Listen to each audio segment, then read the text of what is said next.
ಇದು Simon seeds Gujarat ಲೋರಿ ಅಂತ musk melon variety, Chitradurga district Challakere taluk Kyatanahalli Kyatan ಗೌಡ್ರೆ ಬೆಳೆದಿರೋ ವಿಲೇಜ್ ಅಲ್ಲಿ ಬಂದಿದೀವಿ. ಆ ವೆರೈಟಿ ಬಗ್ಗೆ ಒಪಿನಿಯನ್ ತಗೋಣ. ನಮ್ಮ 20 ವರ್ಷದ ಫಾರ್ಮರ್ ಇವರು, ಮಸ್ಕ್ ಮಿಲನ್ ಫಾರ್ಮರ್ ಇವರು. ಅವ್ರು ಏನ್ ಹೇಳ್ತಾರೋ ಫೈನಲ್ ಅದು.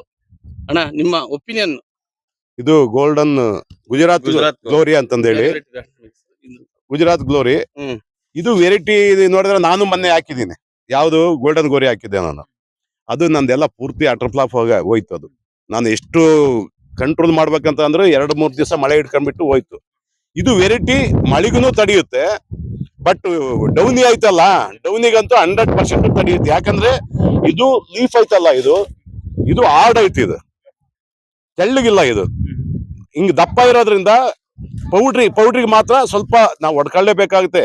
ಔಷಧಿ ಹೊಡೆದಲ್ಲೇ ನಾವು ಯಾವ ಬೆಳೆಯನ್ನು ಬೆಳೆಯಕ್ ಸಾಧ್ಯ ಇಲ್ಲ. ಈಗ ಎಲ್ಲಾನು ಹೊಡಿಲೇಬೇಕು. ಆದ್ರೂ ಡೌನಿಗಂತೂ ತಡೆಯುತ್ತೆ ಇದು. ಇದನ್ನ ಫಾರ್ಮರ್ಸ್, ರೈತರು ತಗೊಂಡೋಗಿ ಹಾಕೊಂಡು ಒಳ್ಳೆ ಬೆಳೆನೂ ಬೆಳಿಬಹುದು. ನಾವು ಇನ್ನೂ ಒಂದ್ ಸ್ವಲ್ಪ ಶ್ರದ್ಧೆ ವಹಿಸಿ ಮಾಡಿದಾಗಿನ 15 ಟನ್ ವರೆಗೂ ಬೆಳಿಬಹುದು ಇದನ್ನ.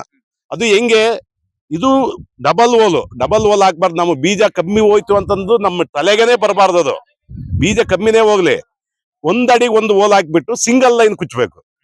ಸಿಂಗಲ್ ಲೈನ್ ಕುಚ್ಚಿದ್ರೆ, ಯಾಕಂದ್ರೆ ಇದು ಬಳ್ಳಿನೂ ಹಂಗೆ ಬರುತ್ತೆ, ಕಾಯಿನೂ ಸೆಟ್ಟಿಂಗ್ನು ಹಂಗೆ ಆಗುತ್ತೆ.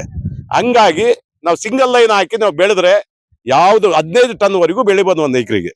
ನಮ್ಮ ಇವರು ಶಿವಕುಮಾರ್ ಹಾಕ್ತಾರಲ್ಲ, ಈಗ ಕಮ್ಮಿ ಅಂದ್ರೆ ಇವರು ಬಹಳ ಚೆನ್ನಾಗಿ ಮಾಡ್ತಾರೆ.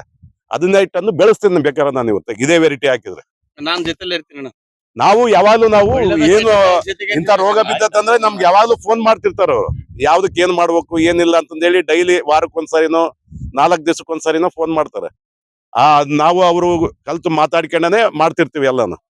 ಹಂಗಾಗಿ ಎಲ್ಲಾ ರೈತರು ನಾವು ಸೋಯಿಂಗ್ ಮಾಡಕ್ಕೂ ಏನು ತೊಂದರೆ ಇಲ್ಲ, ಮಾಡ್ಬೋದು ಅಂತಂದ ಹೇಳಿ ನಾನು ಮಾತನ್ನು ಮುಗಿಸ್ತಾ ಇದ್ದೀನಿ. ಧನ್ಯವಾದ.